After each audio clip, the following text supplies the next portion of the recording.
Hello, mate. Hello again. How are you? I'm really good. Just checking I'm recording.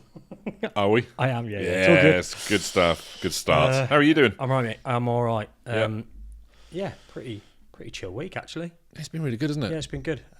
Quiet before the storm. Yes. Week left till, well, not even a week. It was a week yesterday. A week yesterday In until fact, this time... I lose all my toenails. This time next week, we'll be in clip. We'll be hanging. Be hanging. Won't be able to walk. Won't be able to navigate stairs. Did you book the Monday off work? Yes. Oh, yes. Yes. Booked off. Absolutely. London Marathon, here we come. Yeah. Full of excitement. I am. I'm in two minds. I'm excited for the atmosphere and stuff because people have said like it's just like something you've never experienced before and may never experience again because there's no guarantee you get to do it more than once. Then why would you? You know, Why would you want to do it more than because once? you don't apply. You selfish individual. Let somebody else do it. But yeah, it's I'm really looking forward to that. Yeah. I'm genuinely scared. I am of the absolutely actual bricking run. it. I'm absolutely bricking it. Yeah. Training has been non-existent. Yeah.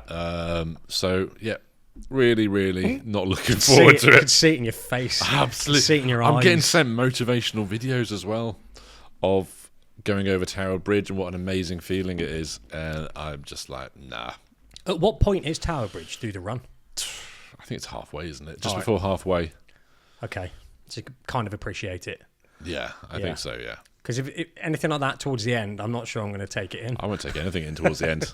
I know what I'll be doing. I'll just keep looking at my watch like that. Yeah. Like that. How do you mean only 30 seconds has passed? I'm going to be asking you because I've got this Whoop thing. It hasn't got a screen on it. Yeah. So I'm not going to, unless I keep getting my phone out, I'm not going to be able to like track my pace or anything like that. I'm just, because I had an Apple Watch when we did the Paris. Honestly, I wouldn't worry. I'm going to take so long. When it gets dark, we'll know we're near the end. Just follow the sun. It'll be absolutely fine. As it's going down. Yeah. Have you had anything up this week? Anything in particular? No, nothing. Well, I say nothing major. Lydia had her first swimming lesson on Saturday. Nice. I was going to say she took to it like a duck to water. Yeah. And she did. She was really good. First time we're taking her to a proper swimming lesson. She's obviously 5 now. So excited when she saw the water, Was she? which I was in two minds about going, is that a good thing or a bad thing that she's got excited when she saw the water?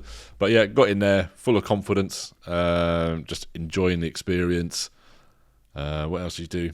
Getting her head in the water. Apparently she breathes through her nose underwater like a proper swimmer should do already. So I was like, yeah, okay, that sounds good. And then, yeah, just really good at kind of lying on her back, kicking her feet, and then switching on her front. And, Bit of a natural then. yeah, getting her head underwater, no fear about that side of things. So, that's so part of good. me's like, yeah, this is really good that she's got no fear. Then the other part kicks in, she's autistic. Yeah. She's got no fear of water. Yeah. Anytime she sees a lake, she just runs she's at just it. straight into it. So, no, really good. Really pleased. Great experience. So yeah, obviously I'm in the pool with her as well, so you get to share that that experience. I was there. Yeah, absolutely. So no, it was fantastic. Really good. That's good. I need to. We need to take Thomas swimming again. I think the last time we took him was like just at a swimming baths, and took him down the flume. I was surprised actually. I remember thinking, oh, I'd love that flume, but they don't let people go down in pairs. Yeah. In this pool, they were like I was like, my little lad's autistic. Can I go down with him? I'm like, yeah, whatever. Do what you want. I was like, oh, mint. So it was great. It was a swimming baths in the outback of Shropshire, so maybe they don't follow all the rules like they're supposed to everywhere else. rules. But it was mint, and he loved it. But like as far as actual lessons or anything, no, I've not done anything like that with him. Yeah. But probably should. For the first time ever, I stood in human feces, didn't I? I sent that little picture in the group. Yes. Congratulations. You've Thank broken you. your duck. That's it. Thank you very much. I was quite proud of that one. Human feces. Human feces. I stood in it in the bathroom. Oh, amazing. Awesome. Thanks, Thomas. When you've had it rubbed in your mouth, then See, you've unlocked another level. I've not quite got to the dizzy heights of that yet. It's a good level. It's a good level to achieve. You know your life is going in the right direction when that I happens. walked in the bathroom, but I was like, because it's just an unusual thing to feel under your foot in a bathroom. Yeah. I was like, what's that? And I just took my shoe off straight away and I'm like, that's shit. Great. Awesome. Awesome.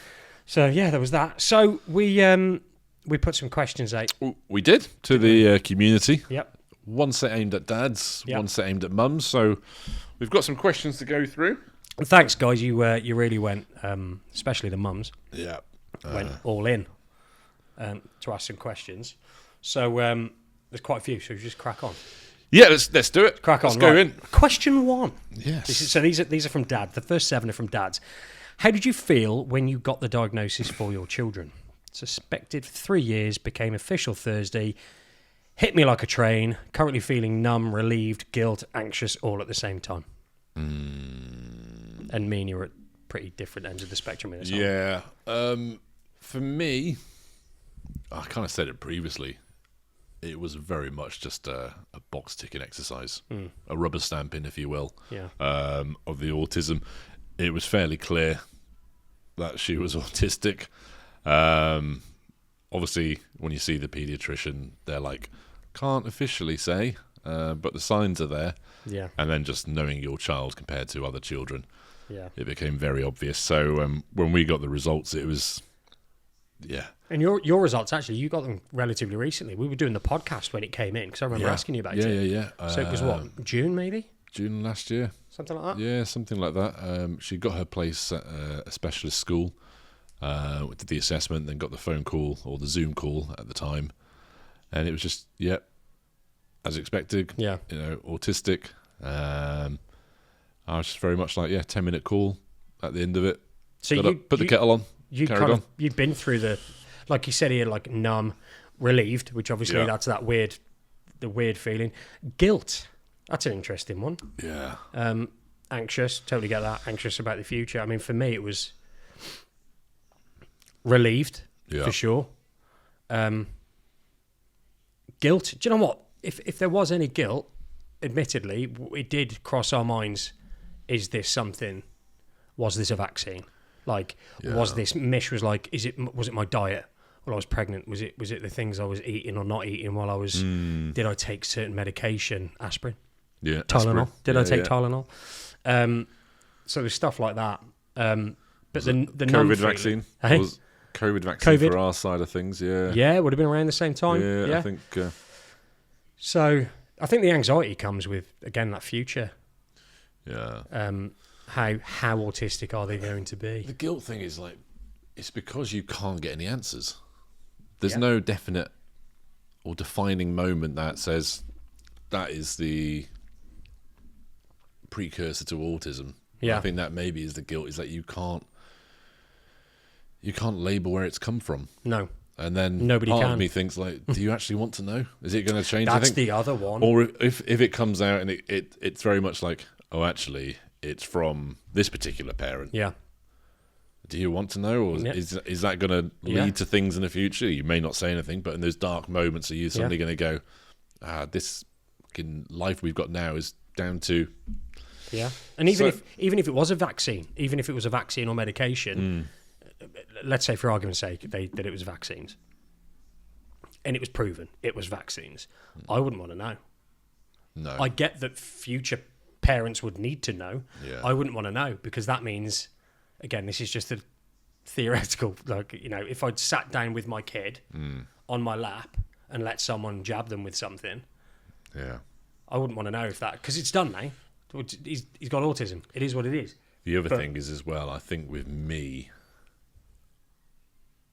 there'll be periods where I would get really annoyed and pissed off at pharmaceuticals, doctors, everyone else like that, in the sense of, you've caused this. Yeah. And I don't have enough energy to focus on being pissed off at a large pharmaceutical company when I've got to invest all my energy in normal life. Pfizer, you get. Yeah, or trying to do the best you can for your child, whilst also trying to do as well as you can in your career, your jobs, look after, have relationships, have all these sort of things that you're supposed to do as a normal adult.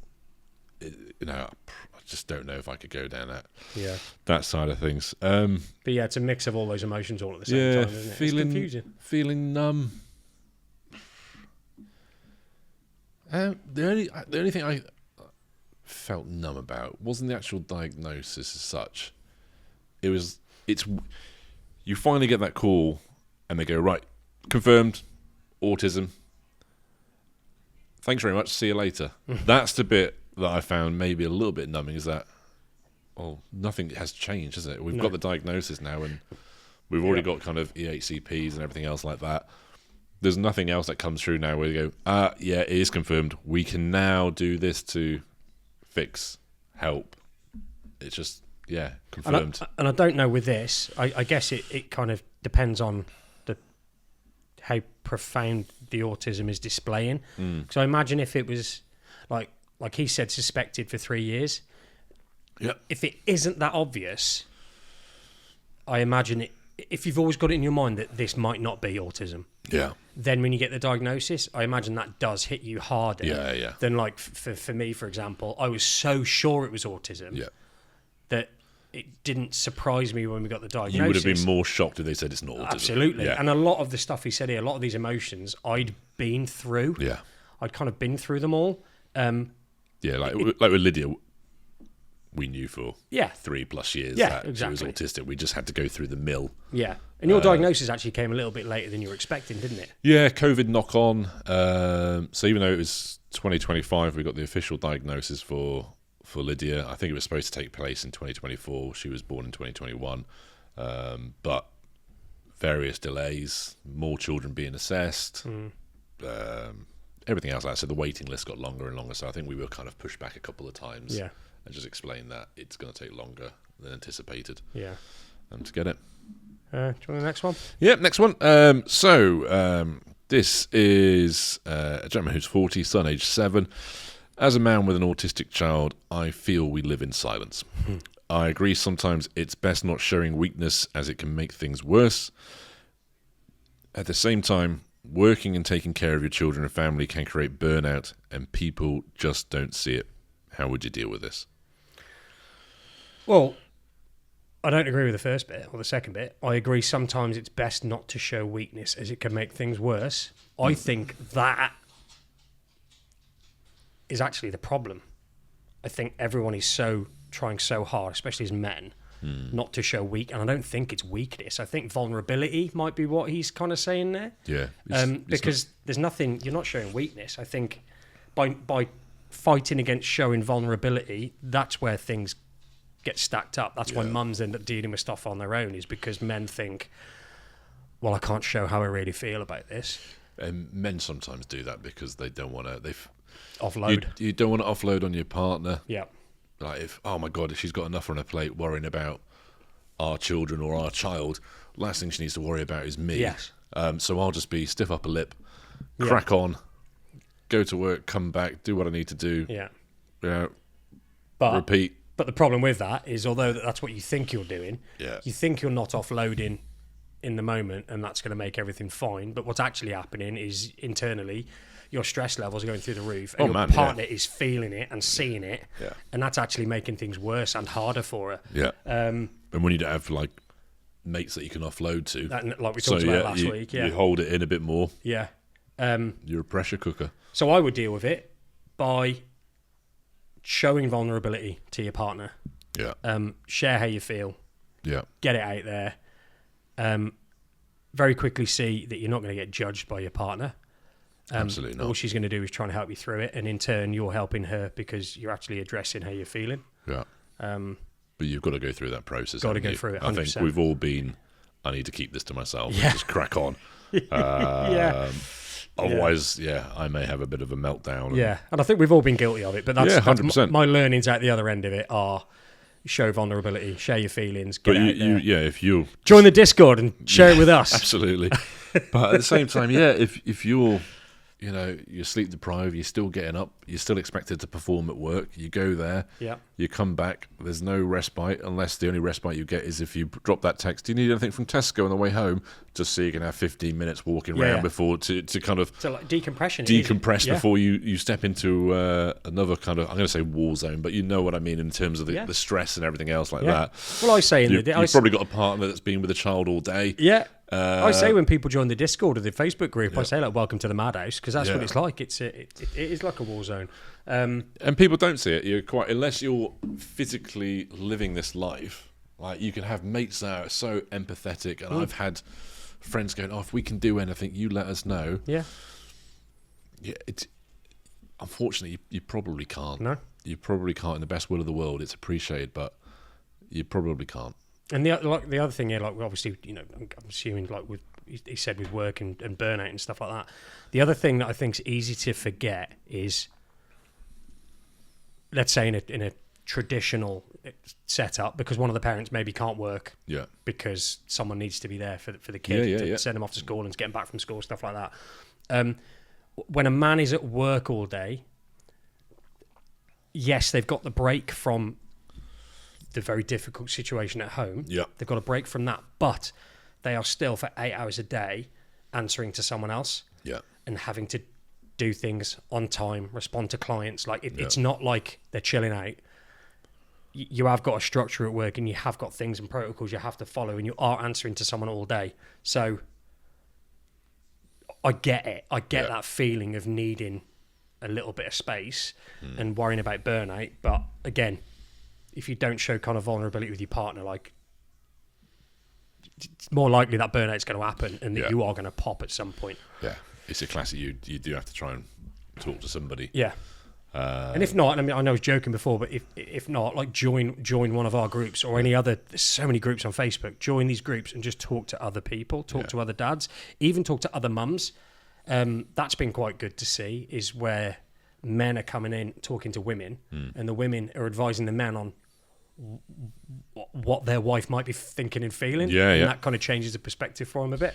Yeah, especially in the early years, it's extremely difficult. Definitely. Extremely difficult. Everyone's still trying to settle in. And then you want to try and find a bit of a rhythm. And we've said this to like mums and dads. It's if you can, just find that one thing, if it's once a week, a couple of times a week, that you're able just to do something for you. Yeah. Whether, a lot of guys will go, just get yourself in the gym. Yeah. If that's your thing, get yourself in the gym. Take 45 minutes to yourself, a couple of nights a week if you can, or early mornings if you get the chance. Fishing, football on a Sunday, whatever your thing is. Whatever your thing is. Yeah, and the same for the mums. It can be absolutely anything. Just something for yourself. And that is important, isn't it? This ain't just for the dads. The mums also need that as well. Your entire existence is stepparent. Yeah. Your identity is stepparent. Yeah, everything else like that. And sometimes the early days you feel like you're losing yourself as well. Yeah. And then you start looking at the future going, this is my life. Now, is it? Yeah. And then you just go, once you start having those negative thoughts, you start, your brain will just go bang, bang, bang. Yeah. It will take you all the way down. Yeah. 100%. Right, next one. Question 3. What's the golden hope you have as adulthood? What's the golden hope you have as adulthood and possible social care supports kick in from any support provider? Golden hope. Oh my God. You can tell we haven't read these before, haven't you? Golden hope you have as adulthood and the golden one would be that social care Lydia would be able to live like independent living kind of thing. Some sort of independent assisted living. Yeah. Have a quality of life, an understanding of the environment, and I suppose most importantly, not to keep harping back to that what happens when we're not here. Yeah. But it's just surrounded by people that love and genuinely care for her. Yeah. I think is the absolute golden hope that I can have.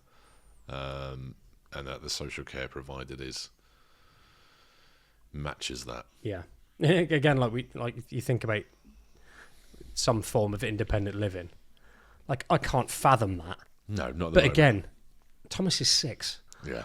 Do you know what I mean? Yeah. To be fair, most 6-year-olds, you look at it going, how are you going to survive? He's 6, and I always harp on about not underestimating your kids. Like, we have no idea what they're going to be like by the time it comes to some potential independent living. And these kids, they really do surprise their parents a lot of the time, don't they? Again, we see it on that, Love on the Spectrum. Yeah. Some of the parents get interviewed and they talk about like their kids when they were younger, and they're absolutely blown away.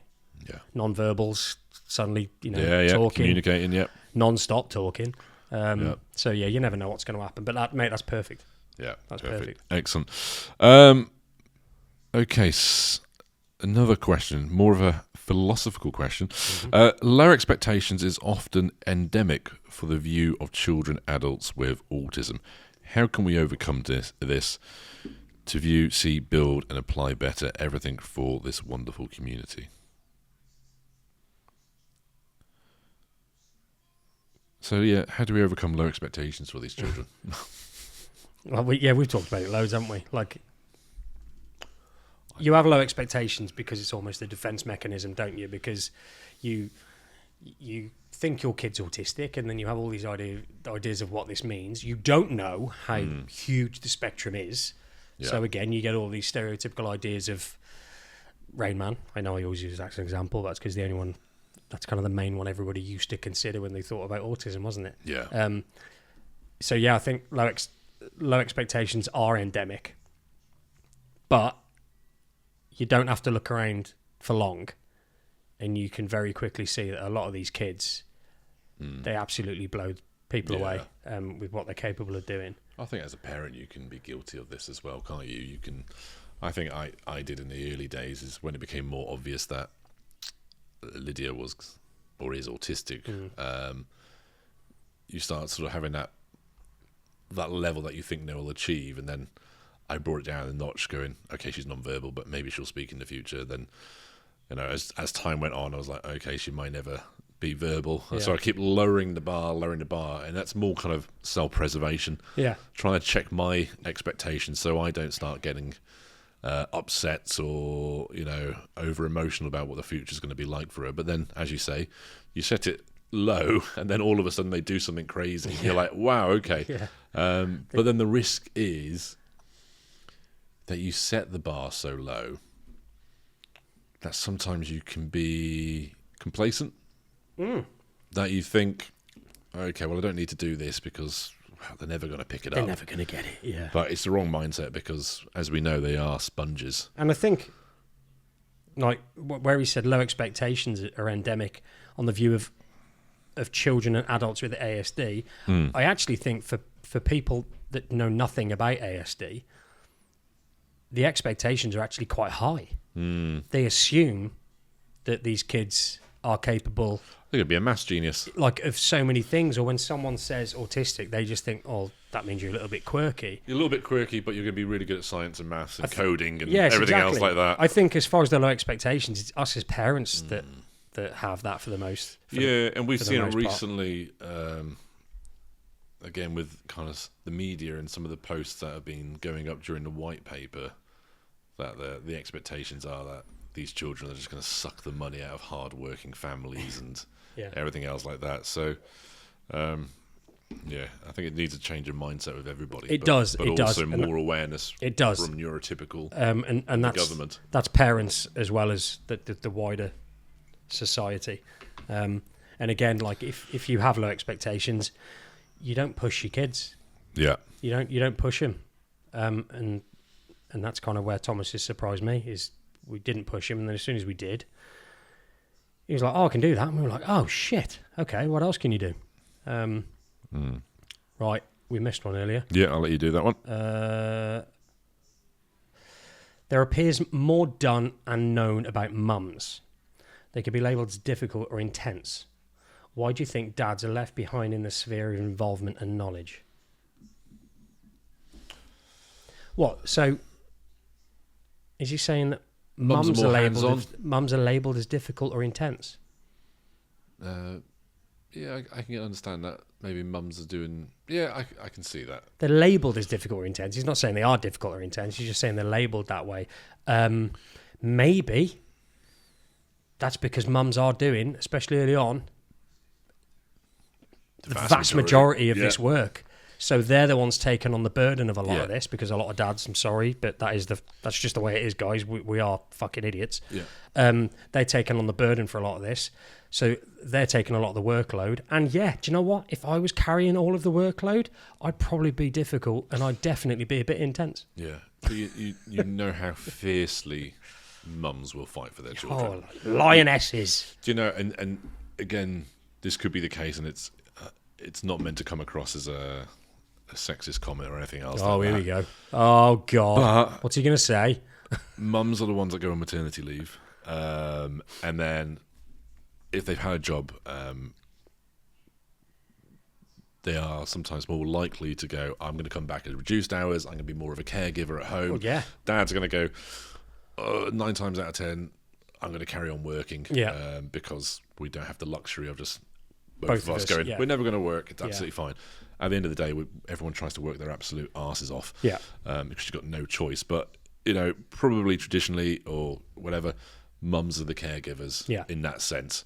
Mums then are the ones going, right, I need to look at this. I'm noticing things with my child. I need to contact the GP. I need to go follow this paper trail. I need to answer this. I've got to look at nurseries, schools. So mums become taking on that role of absolute lioness, as you said, going, right, we need to figure this out. Yeah. Us dads are going, all right, I'll be back at about 5:36. Let us know what's going on. Yeah, it's like very much like, do you need me to do anything? Yeah, and then we'll try and get the little one down, have some food, and then I better get my head down because we've got work in the morning. Yeah. So mums are probably doing the vast majority, I say probably, they are doing the vast majority of this work here. And dads are kind of like, right, how do I get involved now? Yeah. And we probably get involved when the mum's had enough and it's just reached their wits' end and gone, oh, can you sort this out? Or dads go, and I've been guilty of this, let me know if you want me to run my eye over it.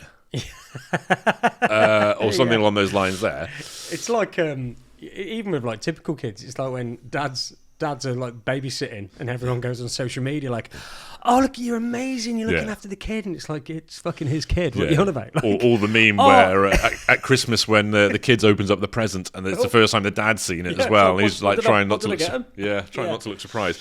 But again, hopefully it's been taken in the sense it was, not as a sexist comment. I'm sure it was, mate. It is, mums are doing the vast majority of that early work.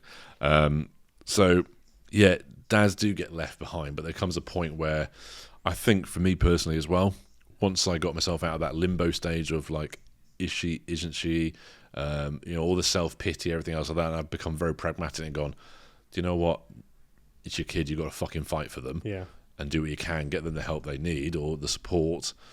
Then you come a bit more, right, okay, where are we up to? Yeah. Everything else like that. Or you're the person that goes, right, you need to put the size 11s on and contact somebody. Yeah, I'm happy to do that, whatever the case may be. So it could be one of those. So I mean, like he said here, why dad's left behind in the sphere of involvement. I kind of think a lot of that is on us.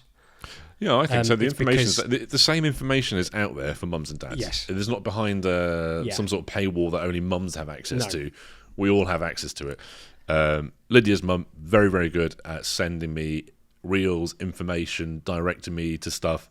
Autism related, I'm guessing. Autism related, yeah, absolutely. What's this funny video? Yeah. But all the autism stuff, look at this, read this. And then there'd be times where I just so overloaded. Yeah. I'd just be like, I haven't got time to look at a 30-second clip. Yeah. And it's obviously the mum going, look, you need to look at this. Hint, hint. I want you to be part of this, or I'm struggling, and I'm like, oh no, I can't look at that. Yeah. But at some point, a switch goes, and you're just very much like, right, I need to do something about this. And the vast majority of dads we've met, I think, now, are very much involved. Well, we look at the dad's WhatsApp group. What's the youngest kid in there? Is it Lydia? I think it might be Lydia, yeah. Lydia at 5. Yeah. And the kids then range up to 11 years old, everything in between. All those dads, once they've reached that age, are like, they're almost like subjects experts to a certain degree on their kids and what's going on in their lives and the autistic traits or neurodiversity traits they have. They're very much like, right, and they'll offer advice. Try this. We experienced this. Go down here. Yeah. Don't forget to apply for that. Yeah. They don't tell you about it, but you need to actually get this application in here as well. Yeah. So there comes a point where you go from novice to professional. Yeah. It's how long it takes you to get there. Yeah. So dads just need to fucking step up, basically. Yeah. That's why things are as they are at the moment, because we're not doing that enough. Yeah, absolutely. Is yours next one? Yeah, I think we've had this question before. When everyone's got an opinion on it, but do you think the UK should adopt the American structure and give neurodiverse levels, e.g. such as level 1 autism, level 2 autism, level 3 autism? Would parents back it because it could help professionals in school quickly identify your children's needs, or would parents oppose it as a label or try to manipulate the levels to access higher support? That's from one of our dads, Andy. Yeah. It's kind of personal preference, this one, isn't it? For me, I would like something like that. Yeah. And again, from kind of the position we've been in, where people are trying, I've said this before, ad nauseum, when people are trying to explain to us quickly, roughly what level they're at, where their kid is. Yeah. It's very simple, especially the guys in America, when they just say, my child's level 2 autistic, I very quickly have an understanding roughly of where they are. I think that's very handy. But I understand on the flip side of that, there's a lot of parents that are very resistant to the idea of putting a strict label on it. Children can move between levels. Yeah, they can. They can move between levels, and I don't think the level itself, but the badge, I don't think it's there. Correct me if I'm wrong, anyone in America listening to this. I don't think it's there just to say this is all you're allowed to have. I don't know. Might be wrong. In terms this of is all you're qualified to have as far as assistance is concerned. Because then you'll get the people that are just between levels. That's the problem. That's what I would have a problem with. You're borderline level 2 to 3. Try and get reassessed to trying to get into level 3. Trying to get to level 3. I suppose once you get the levels, then any authority government can then say, well, it's in now, but we're going to now use it to dictate what support you can't can have get. that. We're just short. Yeah. But then I suppose you would also, and we've already see this now within the adult autistic community, is if you say, I'm level 1 autistic, are you trying to take away my struggles? Yeah. And my struggle's not as hard. Because I'm only level 1. Yeah. And my struggle's not as hard as somebody that's a level 2 or level 3. No, I'm joking. I think it would, but this is it though. But I think you would solve some issues. Yeah. And in solving those, you would create new issues. Yeah. It's on the scales of balance, really, isn't it? It's like what do you gain and what do you lose by doing it. If you had it, I'd quite like it purely from a labelling perspective. I wouldn't like it if it restricted access to any other services if you weren't in a certain level. I think the idea of trying to get into a level for any other reason than I'm just trying to let you know where I'm at, I think that's what it'd be really great for. I don't like the idea of people losing access to something because their level isn't high enough. We'll only accept level 1 applications for Exactly. this job. Yeah. Exactly. Even though that wouldn't be the case because you can't discriminate. But no, but do you know what I mean? If you start seeing on applications, ooh, you're level 2. You're a bit too autistic. Goodness me, yeah. Is that it for the dads? No, I think there's one more. Is there? Oh, yes. Do other dads feel guilty when they're working away, wanting to call home to check in, knowing all they're going to do is hear chaos down the phone and feeling bad they aren't there to help? Totally get that. Can totally appreciate that. I know this is. Yeah. Yeah, what do you reckon? Yeah, it's 100% real. That's 100% real. Yeah. I remember being at work and then just, I should really touch base here. Drop a message. How's everything going at home? Yeah. It's a fucking shit show. Yeah, knowing full well what the answer is. It's absolutely horrendous. She's done this. Yeah. She won't do this. She's refusing to eat. Everything's chaos. Someone needs to walk the dog. I haven't got time to do it. Okay. And then what do I say to that? Okay, no problem to us. I'll be back in about 5 hours. Yeah, exactly. And you've got this. And this guy works, working like the other side of the country. Yeah. So it's not like, listen, I'll pop back on my dinner break. Yeah. It's like, I can't do anything. I can't do anything. So yeah, it's like that feeling of, if I don't call you at all, I'm a dickhead. Because I'm not even asking how you are. Yeah. But if I do, I can hear chaos. You're probably a bit naggy with me because you're going through it, which we all understand. Yeah. And I can't do anything to help you. Yeah. And then this is a cycle with dads then, isn't it? Or, is that I can't do anything to help. I feel absolutely shit. I know what I do. As soon as I'm back Friday, I'll just be full on, hands on. Let me do everything. Just to give your partner a break. Yeah. And then you don't recuperate. You don't recover. And then before you know it, off to work again on Monday. You're back to work on Especially Monday. if you're working away. Yeah. Yeah. Probably driving. And the cycle starts again. And on a Sunday night, probably. Yeah. So it's probably on a Sunday driving. Yeah. You don't even have time to actually do anything as a couple. You're just surviving. And then it's back to work, back to the grind. Yeah. Back to feeling guilty. Yeah. Yeah. It's a very real thing. That's a tough one. But what I would say is, I'd have a conversation about that. Yeah. I think. I'd say, listen, I really want to call you. When I call you, I'm checking in because I care about you and I care about how you're getting on. Please don't lose your shit with me. Yeah. I'm doing my best. If you could have that conversation. Yeah, I think that's good because they'd appreciate the call. The only bit of advice I give with that is make sure it's not a WhatsApp video call and you're sat in the bar. Yeah. It's so difficult here. But yeah. Well, that's the dad's questions done. That's the dad's done. 7 questions. Let's see how different they are to mum's questions. Yes, and there's 17 from the mums. Goodness me. Right, so, this is kind of what we were just talking about. Why is it that mums end up doing all the research into the kids' diagnosis, characteristics, and common issues, and then having to teach it all to their partners? Is this common? Why do we think it happens? Yes, it is very, very common. Yeah. Yeah, it's 100% Sorry. common. It's 100% common. And thank goodness the mums are out there, because otherwise no one would do it. So whoever sent this, tell your fella he's not the only one. Yeah, don't give him a hard time. He's just a normal dad. Probably crack open a beer for him as well. Yeah. Yeah, Crack open a beer for him and stroke tell him his it'll be hair okay. and just tell him everything's going to be all right. No, it's as we said before. Mums, you're just fucking awesome. Yeah. Very pragmatic. They just get on with it. They usually spot it early. I know you actually did in your case. They spot it sooner and they get cracking. What I would say is, once a dad's accepted it, I think it's the acceptance is the issue. It was for me. Yeah. Once you accept it. Once I accept it, like, you go through your head. You mentioned kind of pragmatic dads in other aspects of lives are very pragmatic. Okay, there's a problem. How do I fix it? Okay, we'll go around and fix it. Some DIY needs doing. Yeah. Okay, I'll do it. Even though it might be shit, you'll still attempt and try and fix it. With autism, you're racking your brain going, how do I fix this? Yeah. What can I do? And you probably don't realise this, but a lot of dads will do things like, right, everyone's asleep, I've got a spare moment. Yes, that's what I did. I'm like on YouTube putting signs of autism, autism traits, going on to Google, everything else like that. And a lot of that was desperately trying to find that it wasn't that thing. Yeah, it was trying to rule out autism. You're looking at autism videos hoping it's not autism. And I've given a story earlier on about thinking Lydia was deaf as opposed to autistic, and then having a eureka moment. Yeah, absolutely. And then that came crashing down.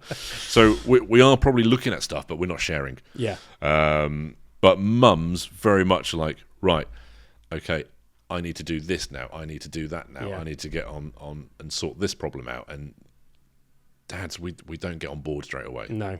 I think like what the best way to approach, everyone's different, we're all different, but I wonder if hinting at something, if you're the mum and you think, okay, I'm 100% sure that this kid's autistic, I wonder if with me, if Mish had she was like hinting and stuff like that, if that would get my back up more than if she went, we need to chat. We need to have a conversation. And we sat down. Don't hint. No. I think that would wind me up more. Don't hint, because if you give a hint and we're not ready to accept it, we know it's a hint. We'll bloody ignore it. Yeah. We'll focus on something else. That's it. I think it's like, for all of this stuff to happen, accepting the diagnosis and the characteristics and common issues and all that research that gets done, if you haven't 100% accepted that that's what it is, yeah, you're not going to do that, because one or two things are going to happen. You're either going to be, like we've just said, researching it to prove that it isn't, or you're not going to research it because you don't want to find out that it is. Yeah. So it depends on the kind of personality you are. I was the one that was looking because I was hoping it wasn't going to be. Yeah, I was like 1 o'clock in the morning, just right, what is this? Yeah, this what isn't is this? fucking autism. Like, this is something else, and obviously. And everything I saw everything was told pointed. Was going, kid's autistic. Yeah, and you, unfortunately, you're going to have to teach your partners. Yeah. Or at least initially, go, this is what it is. Yeah. Here's some stuff you need to watch. Yeah. And love to everybody out there, if you're not putting the work in and you have accepted it and you're consciously not putting the work in, sort your shit out. Yeah. Get a grip, because it's not your partner's job. Whichever way around this is, it's not your partner's job to do all the work. This is why we do this. Get stuck in. Isn't it? The whole point of starting this podcast almost a year ago is to get dads on board. Yeah. Because a lot of dads didn't realise. Because we weren't. Yeah. That other dads are going through the same thing. Mm-hmm. And so spread a bit of awareness and get more dads going, right, shit. Yeah. My life is going to be different. It's going to be different. But it's not over. It's absolutely not over. Neither's your kids. No, absolutely not. It's going to be different. Yeah. It's still your kid. But gets to a point where it's a bit like, put your big boy pants on.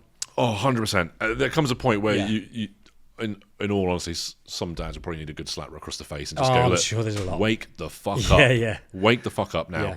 Your kid needs you. Yeah. Stop this. Why me? Yeah. What have I done wrong? Yeah, exactly. I hate everybody. Yeah. Why is my life so shit? Why do I get dealt this hand? Yeah. Do you know what? It's done. Yeah. Get on with it. Yeah. Do the best you can for your kid. And the best you can for your kid. In fact, all the things that make us disappointed that we've got an autistic child, just get worse if you don't act on the fact that you've got an autistic child. Yeah, 100%. So just act on it, learn what you got to learn, Get on and board. let your kid be the best Absolutely. they can be. Get on board and give them an actual shot of reaching their full potential. Exactly. Otherwise, they're going to come a point where it's too late. Yeah. It's too late, and then what you're going to do is sit there and go, "Oh, I could have done more. I could." Which you know what? Words are fucking cheap. Yeah, don't get there. Yeah, don't be one of those people that goes, "Oh, I could have done more." No, you can do fucking more. Start now. And the early years are the best time to do it. Start That's now. the time to do it. Don't start making it about you again. Yeah. Wake up, get it sorted. Yeah. 100%. And we all know there's certain, it seems to be particularly dads, but there are dads out there that still won't accept it. No, I know, yeah. They'll just go, no, I'm not. No, my kid's fine. Nothing wrong with my kid. We know Your some kid's like just lined up 50 cars in a row in colour order. You still see it. In manufacturer Still see it. dates and everything Like else. bump into people and you're like, and they're like super duper autistic. Yeah. And you kind of have a conversation. They think you might have a little bit of autism, and you're like, okay. What school? In this kid, you're not like, this kid needs specialist school. And like, no, we don't want him to go to a specialist school. He's going to go to mainstream because so he can like grow out of it. And you're like, fuck. He'll grow out of it. You're like, all right.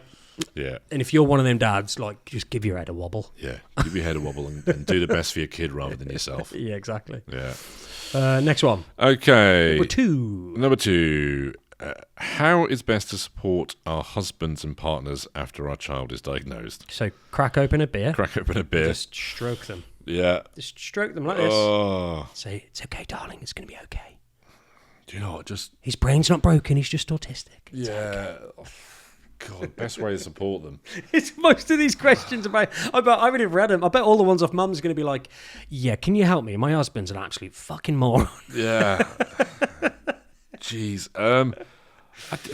Best way to support them, I think, is just. It's sometimes it's give them space. Why is it the mum's asking how they can support the dad? Oh God. It's like, why isn't this a reciprocal? Like, It's the mum's going, it's fine. I'll do all the supporting in this position. I'll do the caregiving role for everybody For everyone in the house, yeah, yeah. including you. And then he spat me peps, yeah. Dear me. Do you know what? If I'm looking at this seriously, and we've got, I think, there's an element of work out when's the right time to give space. Yeah. To get their head around it. Obviously, let's hope dads don't take the piss too much, but at the same time, it's just be open for a very frank conversation. But I think also lay it out that you're going to have. We need to have a really, really frank conversation now. Yeah. It's not going to be pleasant. No. It's something we both never thought we were going to have to do. Yeah. All right. Let's make a promise that we don't overreact. Yes. Take it too personally. That's what good. happens now? Yeah. We don't do finger pointing. Yeah, we're not going to fall out about it. Yeah. We've got a child that is autistic or potentially autistic or neurodiverse. Yeah. We need to talk about this, get used to it. Yeah. But also, let's get a game plan. Yeah. Moving forward. Yeah. Let's not just stay in this kind of perpetual going round. We're dodging the question. We're not having a full conversation. We're just having snippets of it. And then, no, you book out some time and sit down and get everybody on board. Yeah. Like, our child is autistic, okay? Yeah. We've got lots of stuff we need to do. Yeah. But until you accept the fact that our child has autism, they can't be the best they can be. Yeah. I need you to accept this because that is reality. Yeah. Like, it's just got to be that, like, that black and white. And I would also say, because I know what men are like, having been one for many years, So experienced. is as a dad, when you have that conversation, focus your attention on your child. Yeah, not yourself. Not yourself, and don't get sidetracked down little rabbit holes like you do when you're scrolling on Instagram or YouTube about, what has caused the autism? And then go down conspiracy theories or stuff like that. No, don't worry about all of that stuff. Right now, focus on your kid Yeah. and getting a game plan in place, looking at EHCPs, looking at the right care, education, getting in touch with, therapies, who can help, all this sort of stuff that's going to be positive. Look at that. Yeah. And make sure that's where your attention lies. Everything else you can wait down the line. Start exploring that when you've got a bit more spare time. At the moment, all your spare time should be absolutely 100% down. Yeah, this. And then that will start to dissipate a little bit. And then you'll turn into an absolute autism parent beast. Yeah. You'll be surprised looking back a few years on. That's the what funny you were thing like as well, and how like clued up you are now and like. Anybody want to talk about autism? Oh yeah, I'm in the room. I'll talk to you about autism. Yeah. Let me tell you what it's like. Do you ever see photos of yourself from like when it was really? I mean, not when you had like no grey hair and smiled. Yeah, and you were just like, I'd Mish every now and then. She'll like send me a photo. She'll like, oh, you were bad then, and she'll send me a photo, and you can tell I've either just been crying or I'm just exhausted or it's like something. I'm just looking emotional. I've just got this deadpan look on my face, and I just look done with life. Yeah, a lot of and life. like he sat there on me, this being Thomas. And you just get these little snippets, don't you? They're like, oh, I forgot about that. Yeah, I just remember like... I must have been so useless. Yeah, same sort of photos, or you go see your parents, but you're so exhausted. Yeah. You just completely deadpan. Yeah, Can't even engage in had that a conversation. lot. Minimal words. Yeah. And you're not trying to be rude. It's just like you spend so long, hey, I'm at work. I need to put an image on. Everything's okay. Yeah, no worries. Because you're masking it, really. And people are going, how's things at home? And you're just going, well, it's difficult, but we're getting through it. And inside you're taking it a day at a time. Yeah, you're like absolutely. Inside you want to die. Yeah, you're just like everywhere. And then you go to a safe space, like you go to family or your parents, and you're just like, right, just let it all out. It's like autistic masking, that, isn't it? It is. It's exactly absolutely. That's what masking is, isn't it? Yeah, absolutely. Right, next one. How do you process trauma of being labelled overly anxious by school and even family, only to later learn your child is autistic with a PDA profile and that your instincts were right all along?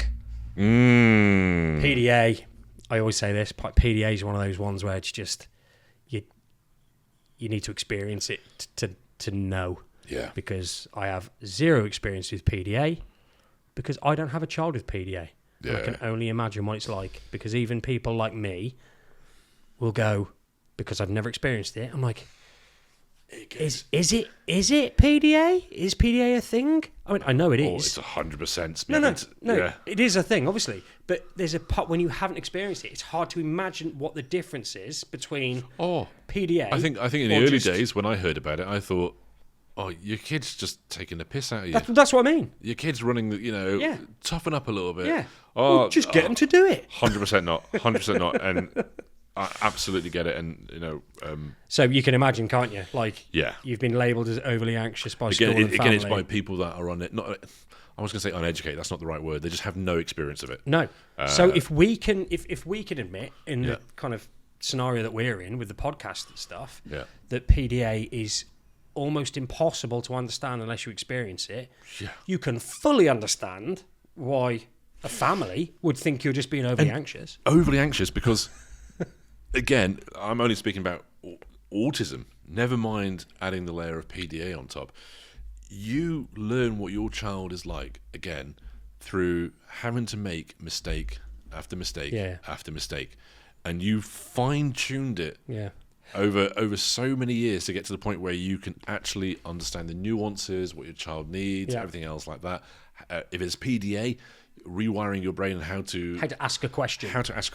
When to even bother having a conversation, or when to actually, I'm going to pull back now because I know if I do this, we potentially could have an incident here.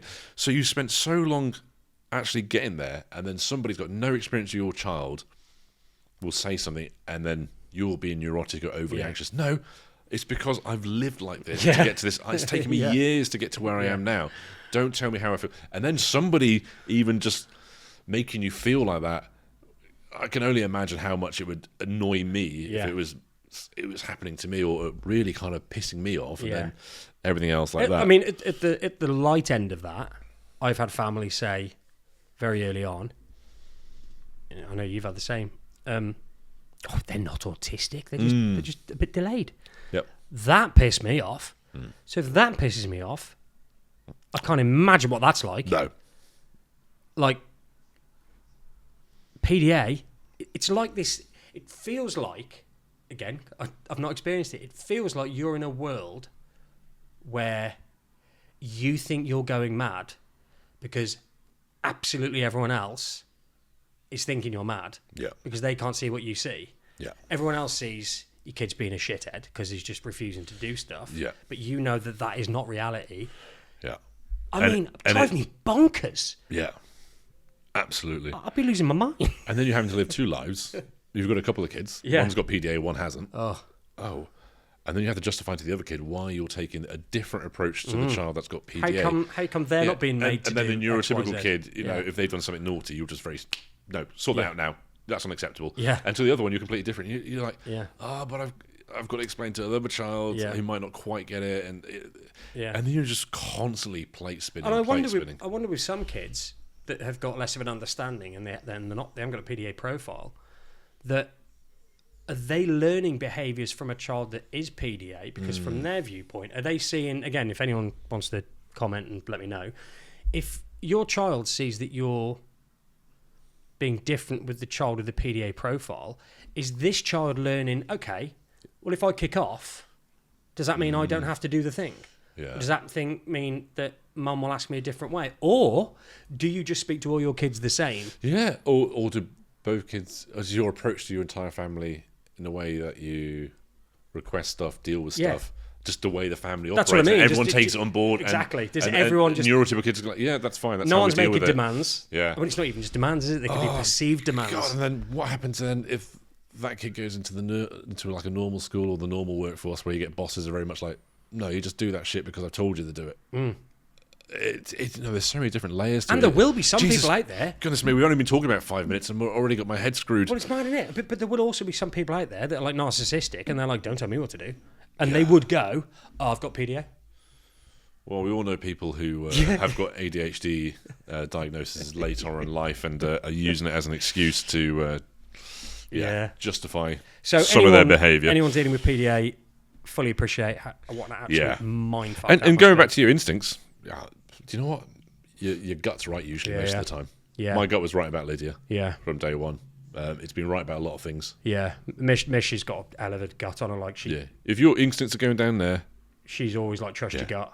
And mums have just typically just... You know your kids better than anybody else. Yeah, absolutely. At the end of the day. So I'd go with that. Okay, next question. How do you cope with the isolated feeling of bringing up neurodiverse children when it is so hard to relate to parents of neurotypical kids? Yeah, we've talked about this loads, haven't we? You just find another tribe. Yeah. Find a tribe. It sounds really easy, though, doesn't it? It does sound easy. Do you know what? You know those friends you had and the community you had before? Yeah.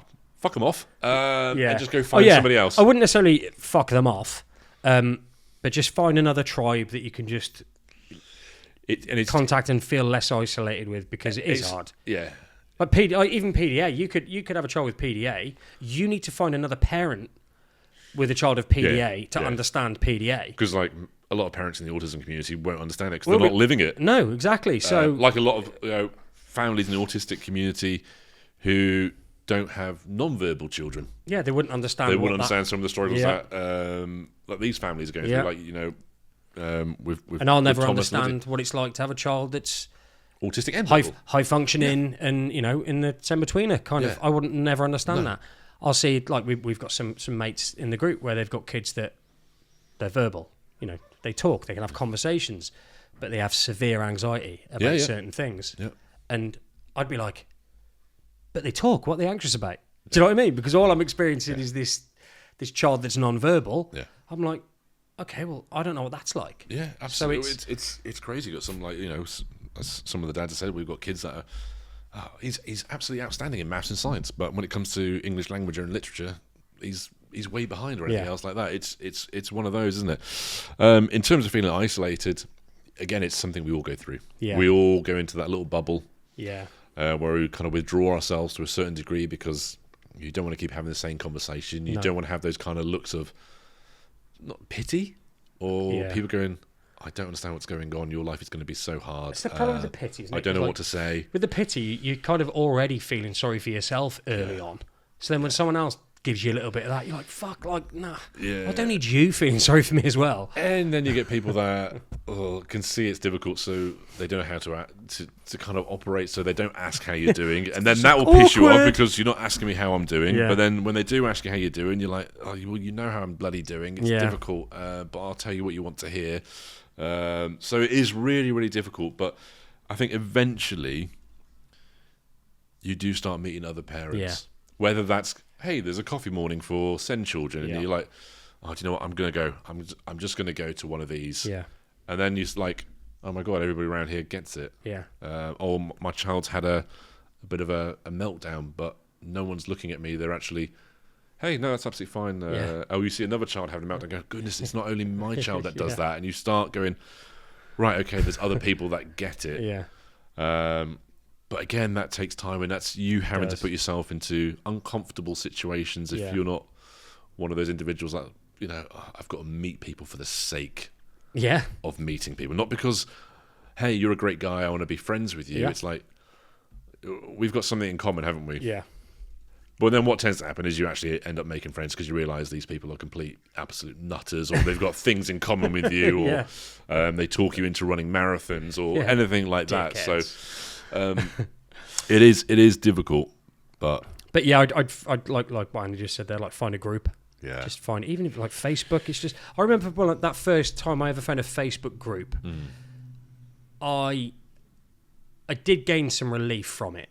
Yeah. But at the same time, it very quickly turned into like a bit of a cesspit of people trying to give advice, but then the advice you're given is like, they're still kind of poo-pooing it, and you're like, you asked me for advice, and now you're shitting on the advice I've given you, and like there's a lot of people that are feeling a bit down and out, and they tend to express that in these groups. So sometimes you think you found your tribe, and then you're very quickly like, you know, this tribe sucks.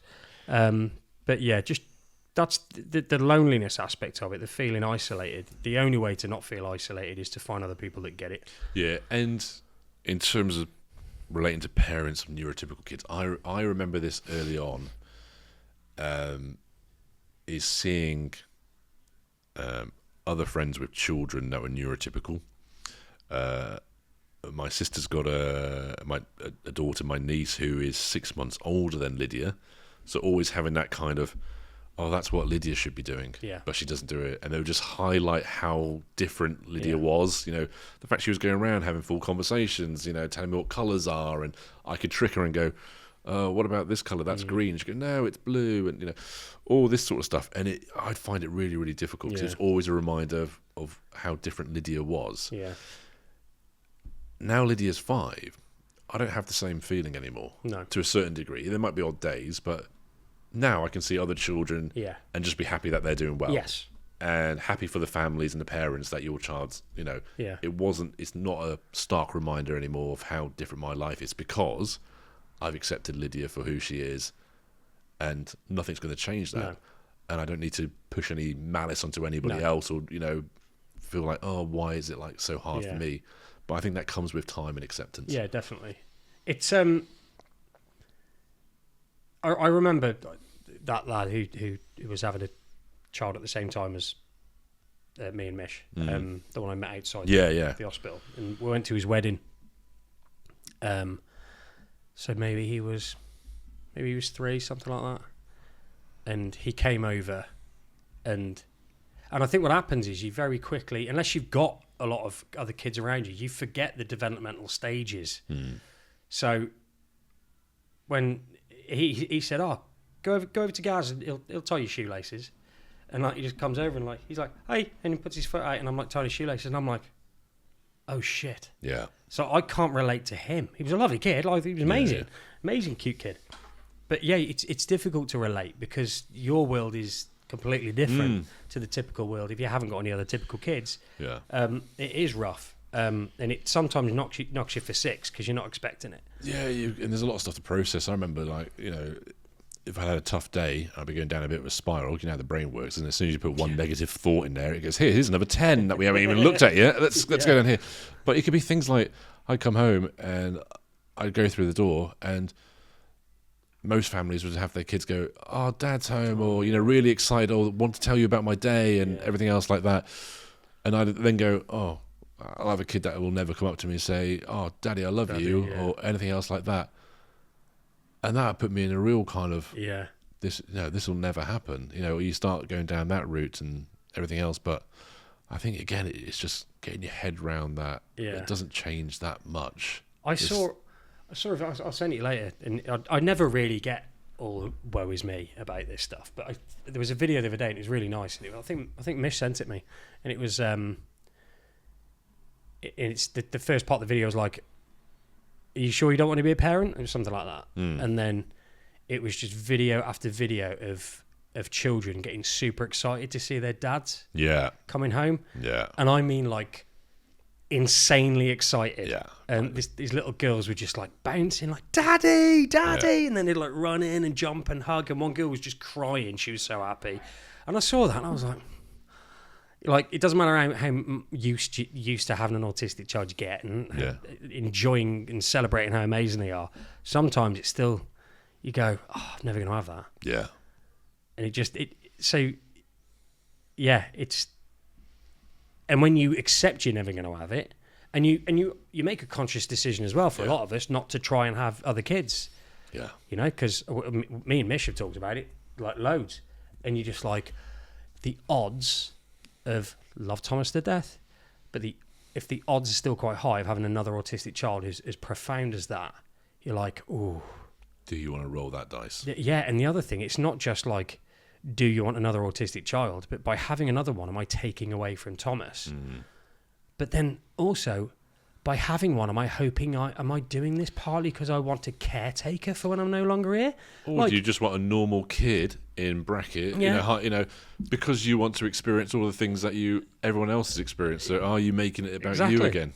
Yeah, there's loads of reasons. And admittedly, like when we thought about it, I've been like, oh God, if we had a typical child, like Thomas would be looked after when like we're gone. And I'm like, that isn't the right idea to bring a child into this world because I want a caretaker for my disabled child. We're going medieval, aren't we? An heir and a spare. It's mad, isn't it? Yeah, an heir and a spare.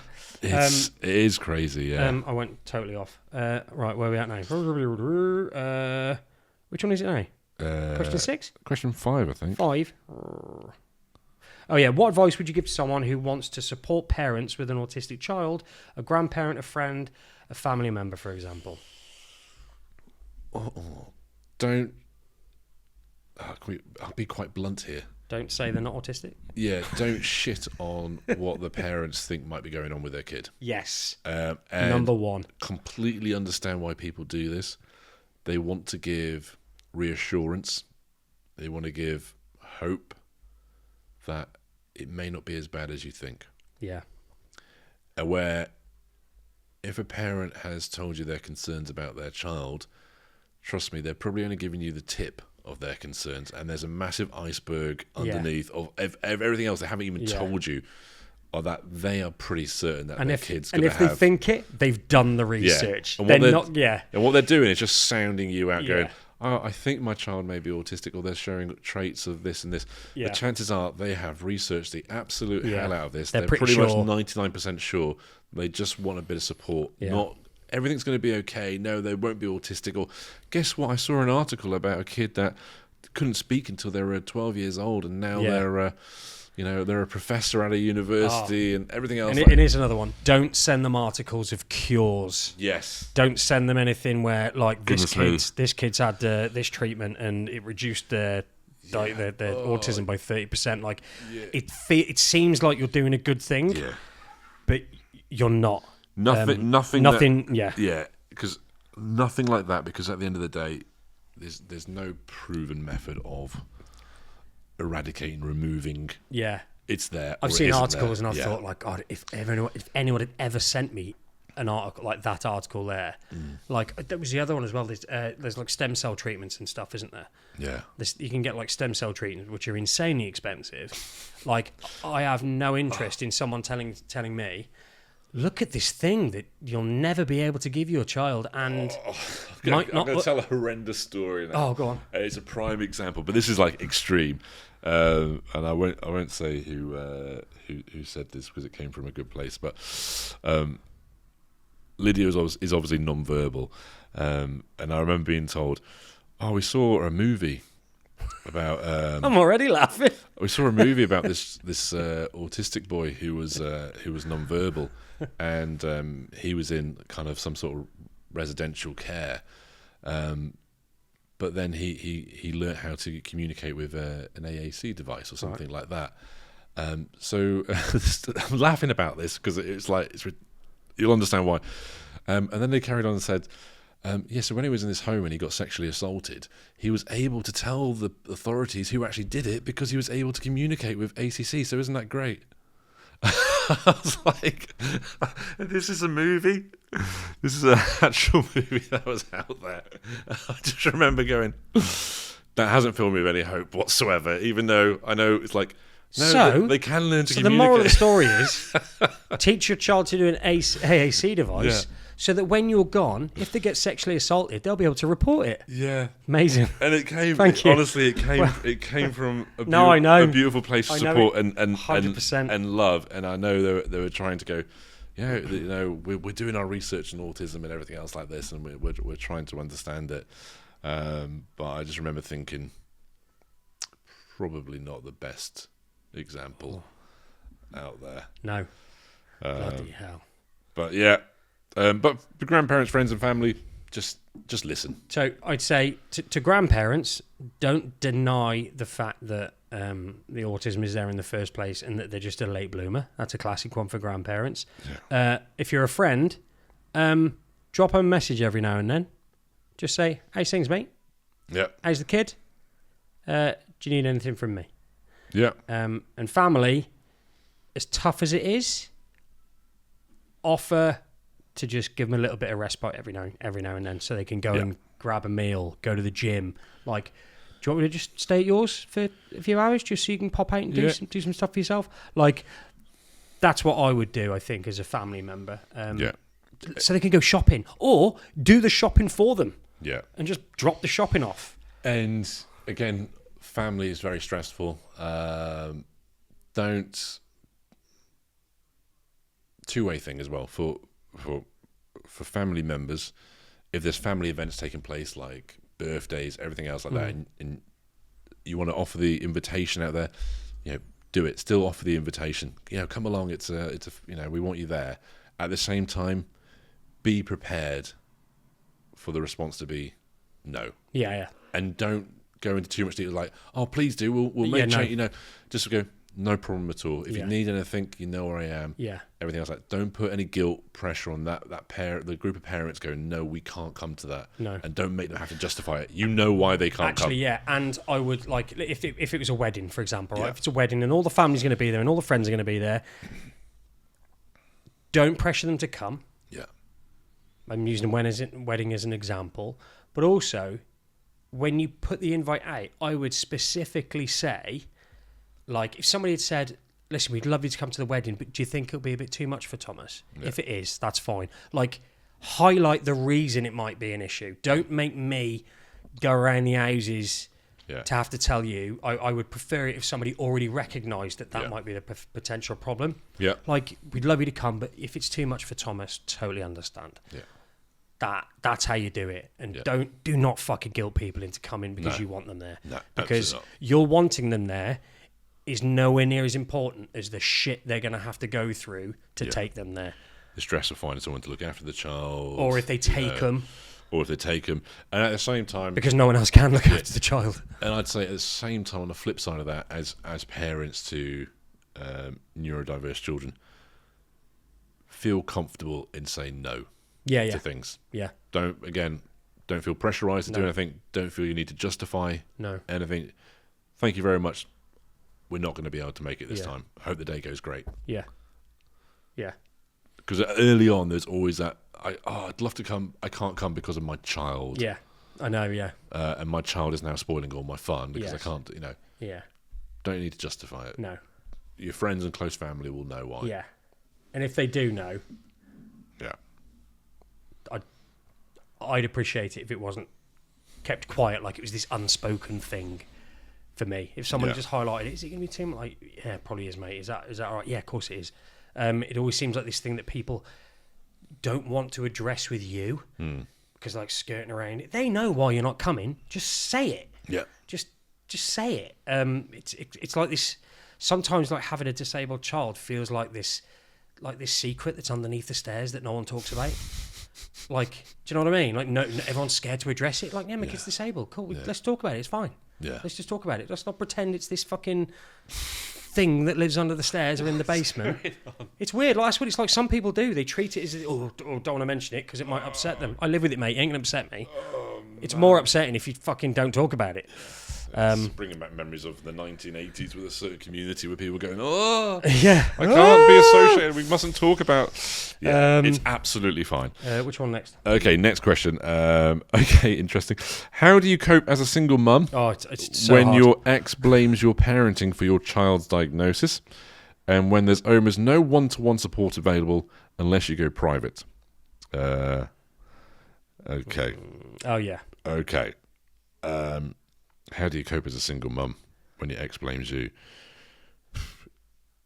First of all, if your ex is blaming you for your parenting that's led to your child's diagnosis, it's not a reflection on you, it's a reflection on your ex, and they're probably an ex for a reason. I don't know if that's the simplest way of saying it. Yeah, I think I don't know the ex. I know dads are like this. I know a few dads who are like this. Absolutely. I've heard stories where they just blame the mum. Dad, there's not an issue. There's no autism. Absolutely, but it's the fact that you're a shit parent. It's example again of if the other parent, if the dad in this example, they clearly haven't accepted that the child's autistic. Yeah, they haven't accepted it, because if they had, they wouldn't be blaming you, because you can't create autism by parenting any certain way. And there'll be assholes out there that know it's nothing to do with the mum's parenting, but they just want to make them feel shit.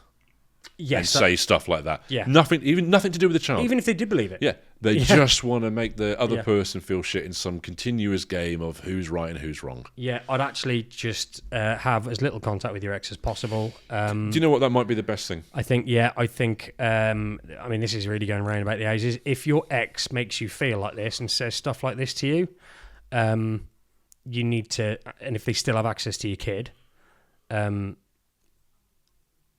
I would get a court order. Yeah. So that you literally have it set in stone when you both get to spend time with your child, and by doing that, cuts communication right down, and basically makes sure that the only time you have and you only agree to have conversation with them is if they're not going to say shitty things like this. Yeah, and keep a log of it. At the same time, your energy's got to be focused on your child, isn't it? You don't want to be wasting any of that precious energy on dealing with shitty conversations with a shitty person. At the end of the day, do you know what? And if you're doing it as a single mum, we can't sugarcoat this. It's going to be incredibly tough. Yeah, it is. Yeah, it is going to be incredibly tough. It's hard enough when you've got a partner that is on board, or like the dad who's like 50% in, 50% out. Yeah, it's hard as it is, but to do it as a single mum, I'd find there's support groups, other communities. There must be other mums in a similar situation. Yeah, there sure is. Have a close knit group of people that you can rely on. Even if it's just you speak virtually over, Facebook groups. You might not even be in the same town, but you can support one another, or just have an outlay of somebody that you can. It's been particularly tough today. X, Y, and Z's happened, and somebody that absolutely gets it. Sometimes I wish I could spend time with some of these kids, just to see where the autism is, what level it's at, so I could be like, you can't parent that. You can't create that by parenting. Don't worry. But yeah, some people are just dicks, mate. Yeah. Sometimes you just have to go, like, obviously it's not nice, but it sounds like it's just being a dick. Yeah. I don't think there's anything else to say to that. Not a great answer. Your ex is a dick. Next question.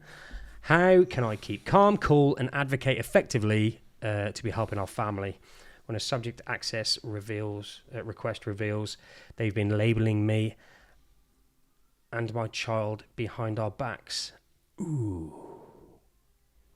You can't trust them, can you? Or it's certainly going to make it very difficult to. I'm going to send them a message. I think we need to speak to them.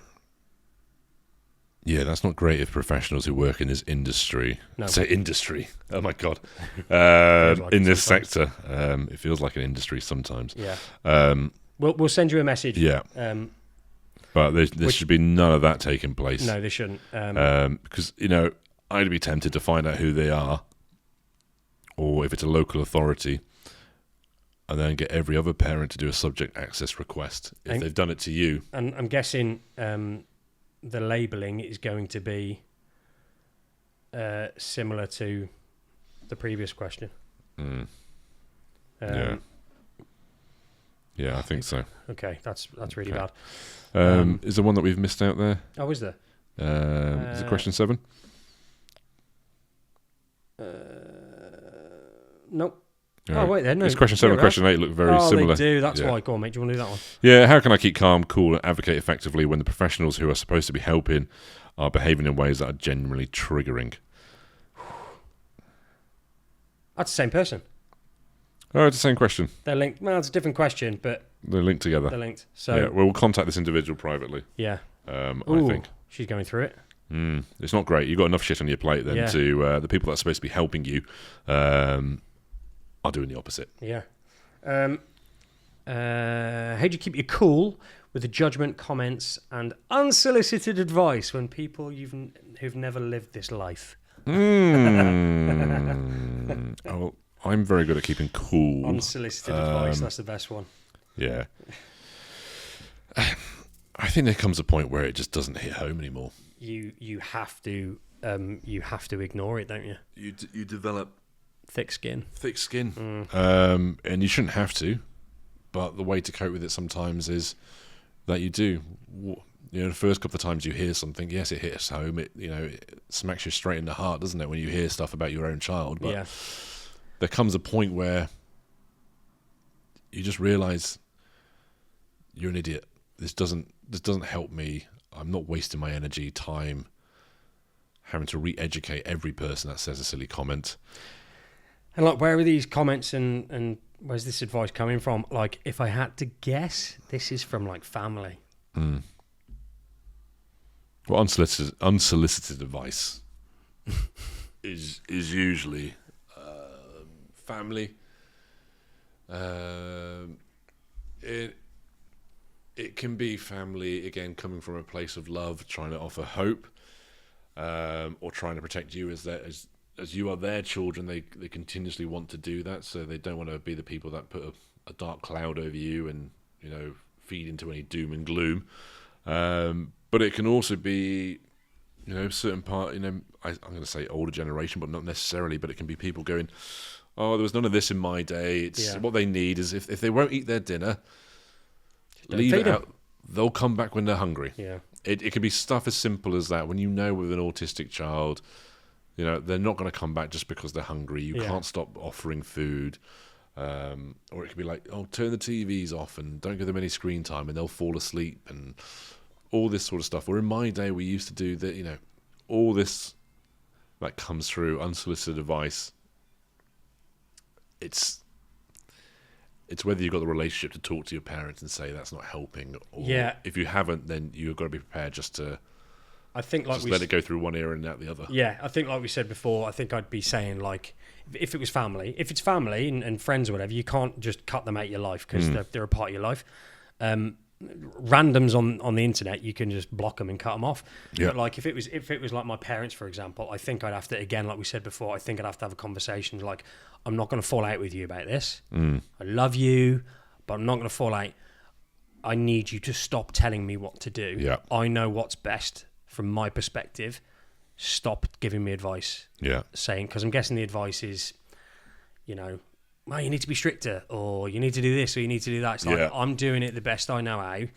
Stop getting involved. Yeah. I'd have to say that. And if you can't stop doing that, I'm going to have to stop seeing you. Yeah. I think you've just got to be hard with people sometimes. So if you're not, then they don't really know how much they're bothering you.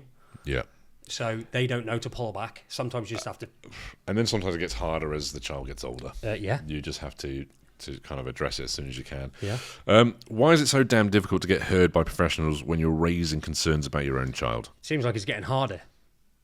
It seems like it's getting harder with the stuff. It might just be my spidey senses going a little bit mental, but it seems since the white paper talk, it seems like people are struggling to get any kind of support services, even to get assessed.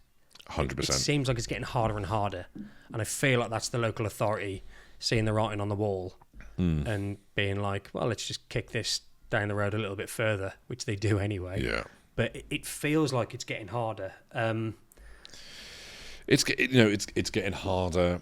We all know that more children and adults are going through the diagnosis process. There's only so many professionals that work in this field.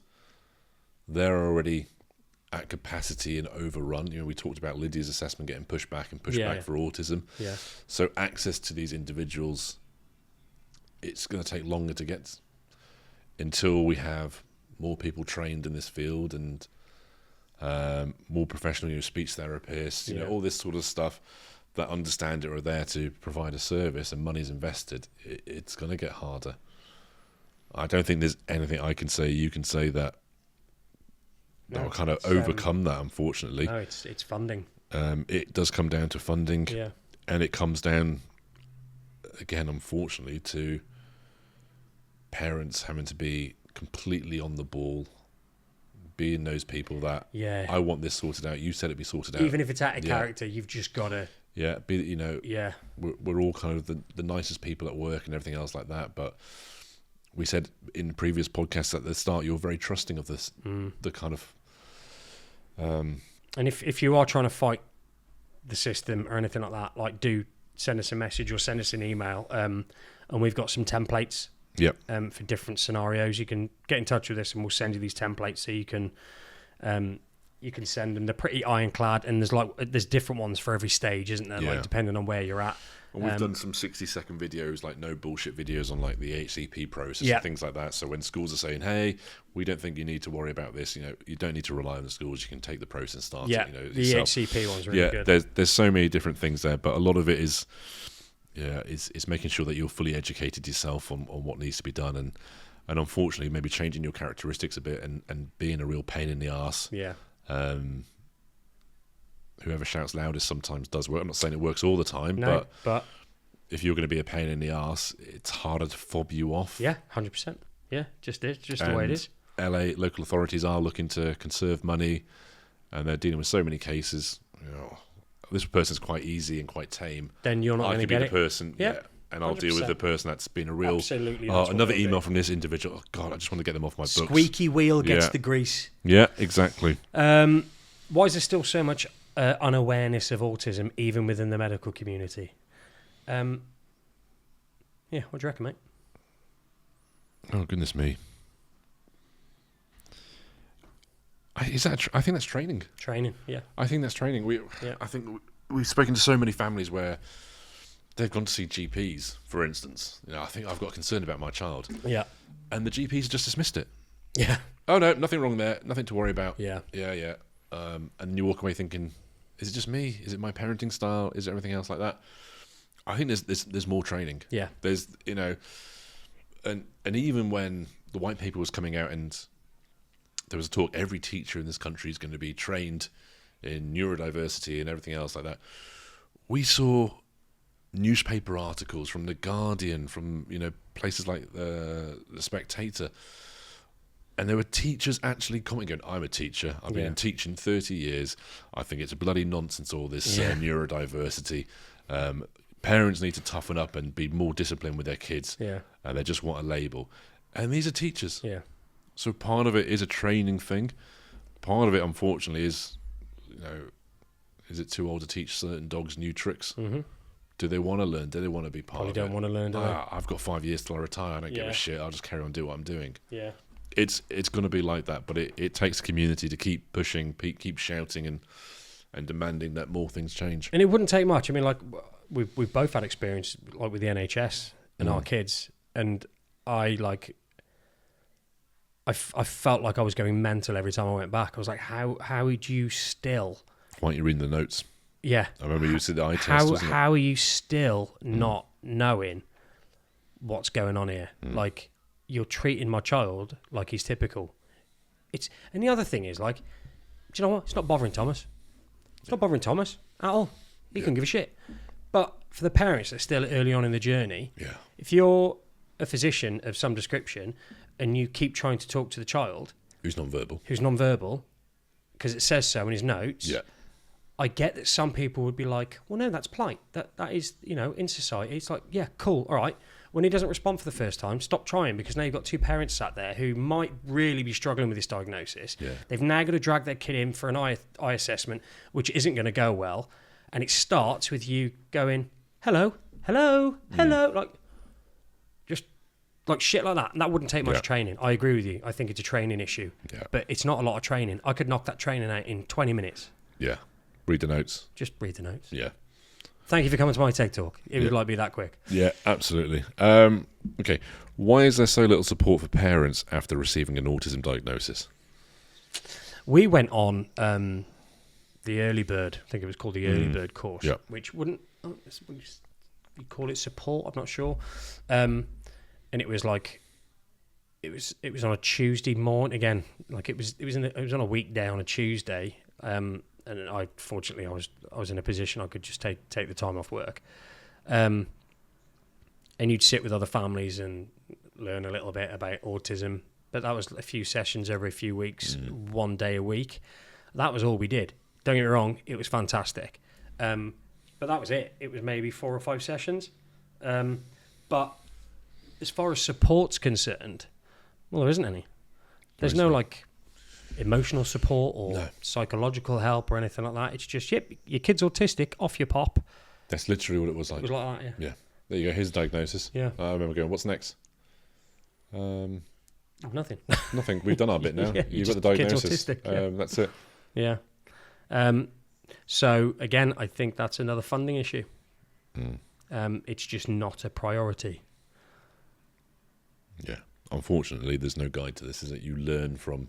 On the fly, speaking to other parents. That's literally it. Yeah. And then you pass it down to the next group of parents that are going to be going down the same journey that you found yourself on. Yeah. Why aren't there enough specialist schools and nurseries for children with high complex needs? Yes, Andy! Why isn't there, Georgia Gould? Money! Money is simply it. It's simply money. They're very expensive. I mean, we're spending a fortune on them now, and they're privately held. They're very expensive early on. Yeah. I think that's the key thing here. Mm-hmm. Over the lifetime of the child, it could be better to actually spend the money up front and have these specialist schools. It absolutely would be. But because there's obviously different departments, different budgets. Yeah. It's an investment, essentially. It's an investment early on so that you're not having to pay for God knows what else for the rest of the child's life. There are so many children who are in mainstream schools that shouldn't be. There's certainly going to be a lot of children in mainstream specialist hubs that should be in specialist schools. Still anxious to see how that They pans just out. won't fund it. It's money, yeah. There's no clever answer or intelligent answer to this. It's funding. That we won't fund it. Yeah. It's too expensive. Mm-hmm. We can't take too much money out of the education budget and put it in here. Nope. Because we need it for all the other children who rightly need education as well. But we can't do that. Mm-hmm. Yeah. Like a lot of this, it's a funding issue. It depends how deep you want to go into it. We're not going to get too political, but even if there's you did there's a lot of money that is wasted. There is, yeah. There's a lot of money that's spent in other ways. There's a lot of money that goes overseas, everything else like that, and we're not going to get into the politics of that, but yeah, a lot of stuff that's going on at the moment. Like I hear figures being mentioned, like how much certain things cost the UK on an annual basis. Yeah. I hear stuff like that, and I'm like, oh my god, what you could do with that? What you could do with that money? Yeah. For specialist kids, for disabled kids. There's no right or wrong answer here, but in terms of facts, so much money will go to Ukraine every year to kind of assist with the conflict there. Yeah, foreign aid. Yeah, foreign aid. But then you go, okay, no problem at all. If we had a fraction of that, could we open up a number of specialist schools and train individuals? The answer probably is yes, you could do. But there doesn't seem to be a need to do that or a desire to do that at the moment. No. and we're spending we'll an awful see what lot happens of... with this white paper. Yeah. I can only see this kind of thing of what's going on with the white paper and the proposed changes that we've discussed at great length as being some sort of experiment, and it's either going to work or it's not going to work. And if it doesn't work, they're going to need to pivot very quickly. Yeah. Which is they're going to have to build schools. That's the only other option they have after that. Yeah. Is if it doesn't work, they're going to have to build more specialist schools. There's no other option. And it's not the sort of thing that you can just go, hey, we're going to do a DIY SOS and we're going to get knock loads of one up in a tradesmen in. week. We're going to build something. No, Yeah. it's not. And at the moment, the government doesn't seem to want to make that a priority. And then again, if you did start building specialist schools, every town across the UK could do with one or two. Yeah. Yeah. And still then it would probably reach capacity. Mm-hmm. Yeah. But at the moment, there's no desire to... Well, we don't see the desire No, exactly. as parents no, to be of fair. them going, Yeah. there may be, but, living it life to life. We don't see it or feel it. There's no evidence of it. Yeah. To parents of neurotypical children and to the older generation, why do you feel the need to refuse a diagnosis and call it bad parenting? Again, or keep telling us it wasn't the thing back in the day. That's what you said earlier. Yeah. I don't know. It's a lack of understanding, isn't it? A lack of understanding or willingness to educate themselves. It's maybe a refusal to accept. It's just ignorance, isn't it? At the end of the day, it's dinosaurs. They're like it's dinosaurs. They don't believe, or they do believe a lot of things, and certain generations just believe everything they see on the news. It wasn't a thing back in. That thing really pisses me off. It wasn't a thing back in the day. Do you know what I mean? It's like, well, that doesn't mean it never happened. That doesn't mean it didn't exist. You were building your house out of fucking asbestos. We're not doing that anymore. We've learned, haven't we? We've moved on. Yeah. So please try and do the same. Do you know what I mean? It's a really good example, actually. Do you know what was a thing back in the day? Building houses with asbestos. Yeah, and if a kid was naughty, we just get the cane out and just beat them with it. We'll beat the autism out of them. It'd be absolutely fine. No, it doesn't work like that, and that's why if we look at stats like in the prison service, not the prison service, but in terms of kind of people that are locked up, a high proportion of them are from a neurodiverse background as well. So it wasn't a thing back in the day. Hey ho, they're now in prison. So win-win, eh? Win-win. Okay, let's have a look. Why do dads feel they miss the most? What do dads feel they miss the most having a neurodivergent child? For example, they may have envisaged football games. How have they navigated that or found alternative connections with their children? That's a really good question from a mum. That's a nice question from a mum. She's asking dads. I just miss the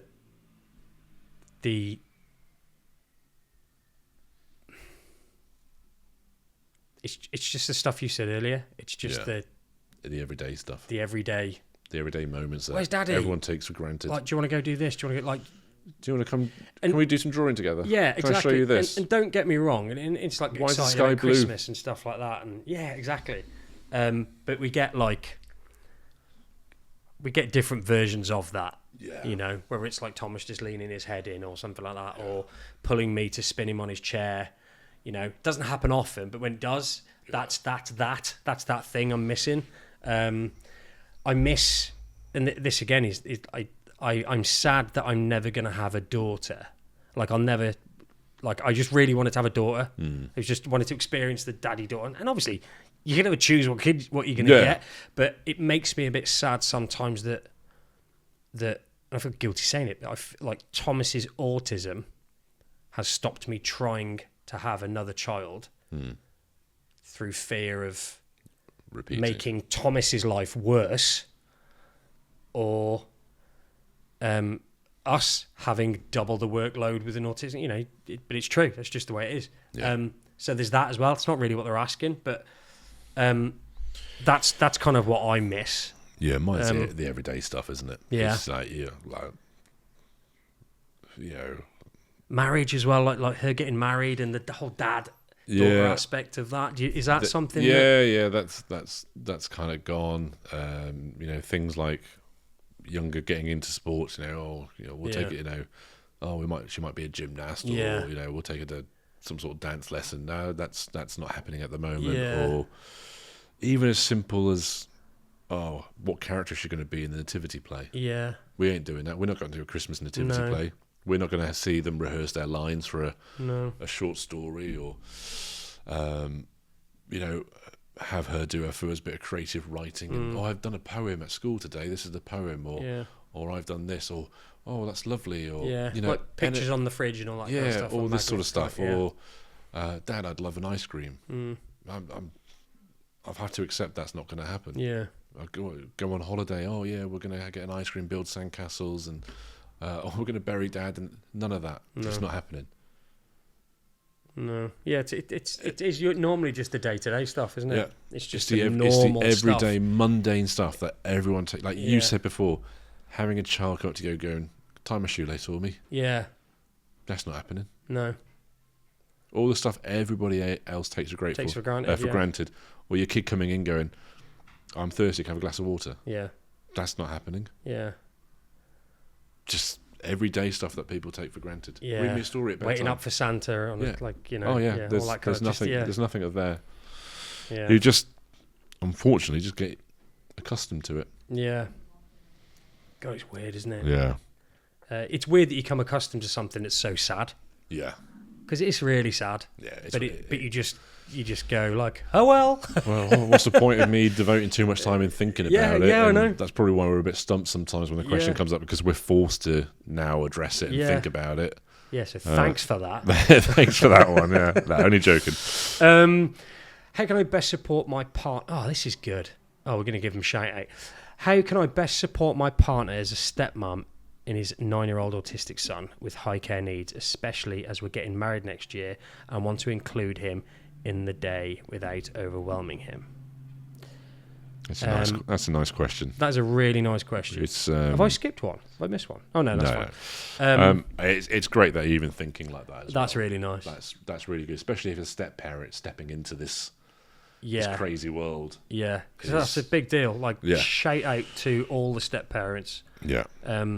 Because, how can I word this without sounding like a twat? If you're a single parent with a child with additional needs, like it or not, that's baggage, right? Yeah. For lack of a better word, that's baggage. That's a big deal for someone else to take on board. Even if you take on board another child, just a normal, typical child, that's a big deal. But if a step parent who loves you to death and they love your kid who's got additional needs and I say take that on, it sounds like it sounds like a negative. But if they're doing that, like, man, they love you. Yeah, absolutely. They love you. If a neurotypical, partner has kids anyway, Yeah. it's a challenge. Yeah. At the best of times, and you can get it right at times. It goes wrong at times, and then it kind of balances out. Blending families and all this sort of stuff is difficult. But there's usually the knowledge at some point they'll turn 18, be an adult, and it's a lot easier then because they're not in the life, day in day out sort of thing. You're stepping into a world where there's going to be a child that's going to require lifelong care. Then that you're not just taking that person on, you're taking on that child as well. Yeah. So that is hats off to anybody that puts themselves into that situation. In terms of how you support them, Yeah, I mean, you're probably already doing it. by asking that sort of question, it sounds like you're probably. I hope you're very already aware. doing it because you're getting married next year. Yeah. So I'm guessing you've been together for a while and you didn't meet him last week. Yeah. And you want to include him in the day, again, that's awesome, without overwhelming him. That's hard to... I mean, I don't know the profundity of the autism. But it's awesome that you're getting him involved. I think it's a great idea to get him involved. Just work it out. Just between the two of them. Just work out whatever you think is the right amount of involvement. Yeah, hopefully there's kind of other family members there that will step in, or if the day gets... Or it's just, we agree that they'll be there for an hour, 2 hours. Yeah, exactly. Once we get to the meal bit, then we may include them in the meal. Again, it might be, we've got to have to make sure we've got favourite foods there for the meal. And they're 9 years old. The speeches may be different because, we don't want to have too much laughing and, there's so many different things depending on the child. But Yeah. it sounds like you're already asking the right I questions. mean, high care needs, so I'm going to guess then non-verbal. Otherwise, if they are verbal, Yeah. by some rare chance they're high care needs, but they are verbal, just can you ask them? Yeah. Can you say, like, we'd really love you to be involved, but what do Don't you want to don't do? Put pressure on the child. Don't put pressure on yourselves for it to go a certain way. Again, even if the child's only there and they're not even taking the service in, but you want them to be there and they're just playing with fidget toys or whatever the case may be, or stimming, or whatever works. Yeah. I think at the end of the day, and you may, because as we know with our kids, you may put a plan in place that you think that's going to work now. 3 months' time, yep, that's the plan we're going to stick to.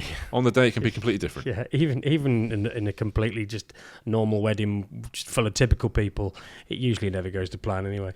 Yeah, and just from what you're doing now, just keep being thoughtful like that. Yeah. I think that's the best thing. the fact she asked that question is awesome. I think you just keep being that individual. And if you're that sort of person, you're asking these sort of questions, then I think you're already doing enough to support your partner. Yeah, clearly. And hopefully they recognise that as well, and I'm sure they do. Definitely.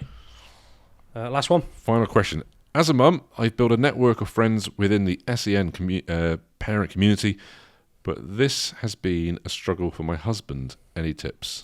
If you just tell your husband to join the Autism Dadcast Discord, Facebook group, Instagram, follow us on YouTube and Spotify, and just drop loads of comments in. That'd be great. No, seriously, just again find a tribe. It's going to be difficult with kind of men because they don't like talking much.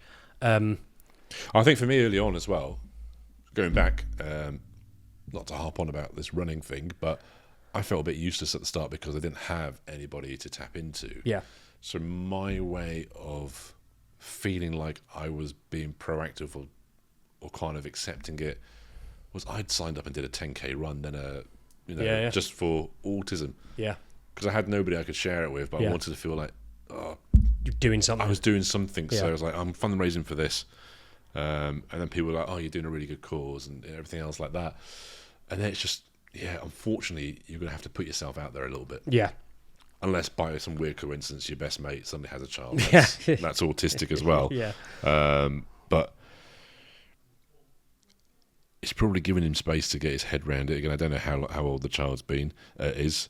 And at some point, he's got to just snap out. Where she said it's been a struggle, does she mean he's trying and struggling, or does she mean he's just struggling with the whole thing? With the whole thing, yeah. Like, if he does want people to speak to, there's so many. There's so many people that he can speak to. There's groups all over the place. There's ours, but there's loads of others on Facebook as well. Yeah. Again, it's whether he wants to speak to anyone or not. Yeah. It's whether, she's okay because she's got this network and he's just struggling on his own. But again, this is the other thing, isn't it? That mums are very good at having SEN networks, Zen networks. Yeah. And they're very proactive on there, whereas dads are historically pretty bad at that side of things. Yeah. Unless we find a group of dads who are, still have the same dark humour and you're not going to get treated with kid gloves. You're still going to have the piss ripped out of you and everything else like that. You're not going to be made to feel special. No. But you're with dads that absolutely get it. Yeah. But it's finding that group. For that one, just like get him to send us a message if he wants to. Yeah. And we'll talk to him. Same goes for anybody that wants to get in touch because they're struggling on their own. Yeah. Communities are getting bigger and bigger. It's free. And it's just a load of people just chatting and sharing stories, horror stories as well sometimes. Yeah. Well, that's it, mate. Cool. That was good. I enjoyed that. Yeah. Lots of questions from the mums. Not a surprise there. Yeah. What was interesting was the mums' questions were, how can I get the dad on board? Yeah. How can I support him? That's a lot of that. Why are they useless? Yeah. But again, that's because women are naturally more nurturing, more kind of caring and empathetic in that way. So, again, the problem is not only are they trying to nurture their child, they're also trying to do something similar for their partner, who in a normal situation, the partner would be there with them. Yeah. And it sounds a bit harsh, but there does come a point where as a bloke, you just got to go, mate, just get a grip now. You've got to accept this for everyone's sake and your own. And it's difficult when your mates aren't living it. Oh, absolutely. Because they won't say that to you. Like if your mates have got neurotypical kids, they won't go to you. They go, oh. Yeah, they'll be like that. If you are within a network of dads that are going through something similar, Yeah. or a couple of years ahead of you, and Yeah. they go, I recognise that. That was me. Yeah. At this moment, get over it, Yeah. and then just buckle up, Yeah. because you need to get on board pretty Yeah. sharpish, and this isn't about you anymore. But Yeah. have your moment, have your little cry, Yeah. have your little, whoa, the world's so hard, why is it me? What have Yeah. I done wrong to deserve this? All right, it's happened. And you're not going to take that off mates with eight. No, you neurotypical- won't, because with you'll be like, you don't neurodiverse understand, kids. Exactly. you don't know what it's like, why are you telling Yeah. me this? If Yeah. you've got dads that have already gone through there, they'll just go, and they're telling you to wind your neck in. wind your bloody neck in Yeah. now and stop it. Yeah.